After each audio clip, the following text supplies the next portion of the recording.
Hello everyone, আজকে আমরা চলে যাচ্ছি চাকদায় ভাইয়ের জন্য একটা জিনিস কিনবো বলে। কি কিনবো সেটা পরে বলছি। তো আজকে বাইরে প্রচণ্ড রোদ ছিল, তাই জন্য আমাদের ছাতা নিয়ে বেরোতে হয়েছিল। আমাদের এখান থেকে স্টেশন প্রায় অনেকটাই কাছে, তাই আমরা হেঁটে হেঁটে যাচ্ছিলাম। আমি, মা, দাদু আর ভাই যাচ্ছিলাম। দাদুর চাকদায় কিছু কাজ ছিল বলে দাদু যাচ্ছিল, আর আমি আর মা যাচ্ছিলাম ভাইয়ের জন্য জিনিসটা কিনবো বলে। আগের দিন বৃষ্টি হয়েছিল, তাই রাস্তায় জল জমেছিল। আর আজকে আবার হুট করে অনেকটাই রোদ আর গরম পড়েছে। তারপর আমরা চলে আসলাম স্টেশনে। আমি আর দাদু গিয়েছিলাম টিকিট কাউন্টারে টিকিট কাটতে।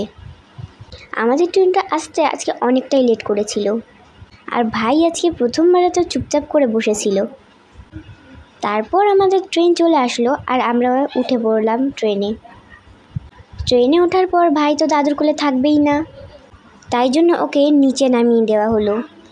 আমরা ভেবেছিলাম যে ও নিচে নেমে অনেকটাই দুষ্টুমি করবে, কিন্তু সেটা করেনি। ও চুপচাপ করে দাদুর হাত ধরে দাঁড়িয়েছিল।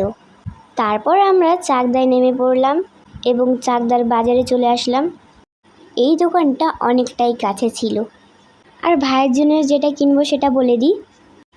আজকে আমরা কিনবো ভাইয়ের জন্য ছোট গাড়ি। তো এই দোকানে অনেক রকমেরই গাড়ি ছিল। তো এখানে আমাদের 3টে কালার পছন্দ ছিল, একটা ব্লু, একটা রেড, একটা পিঙ্ক। তো এখানে এই বাচ্চাদের গাড়ি ছাড়া আরও অনেক রকমেরই সাইকেল পাওয়া যাচ্ছিল।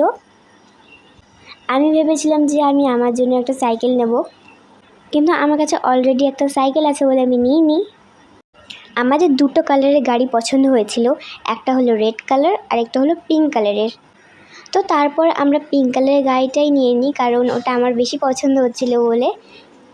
তারপর যেহেতু অনেকটাই বেশি গরম পড়েছিল বলে আমি খেয়ে নিলাম আখের রস, তারপর খেয়ে নিলাম মিষ্টি, আর বাড়ির জন্যও নিয়ে নিলাম।